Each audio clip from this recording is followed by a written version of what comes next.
मंत्री नितेश राणे यांनी खासदार संजय राऊतांवर पलटवार केलाय। संजय राऊतने आपले नगरसेवक सांभाळावे असं नितेश राणे म्हणालेत। भांडूपमध्ये बसून दिल्लीची भाषा नको असाही हल्लाबोल नितेश राणेंनी केला।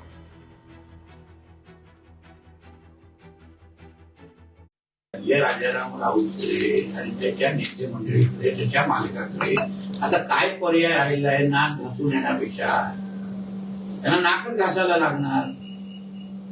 बाकीचा कणा राहिलाय का उद्धव ठाकरेचा?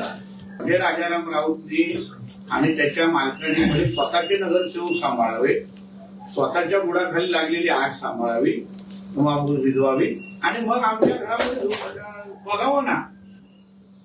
तुमचे जे आलेत ते मला सांभाळा, ते तुमच्या संपर्कात राहतील का?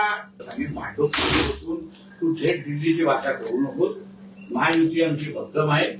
मुंबईचा महापौर हा हिंदूत बसणार, मराठीत बसणार आणि तो महायुतीचाच बसणार। लोकशाही मराठी ऐका, पहा, जागरूक रहा।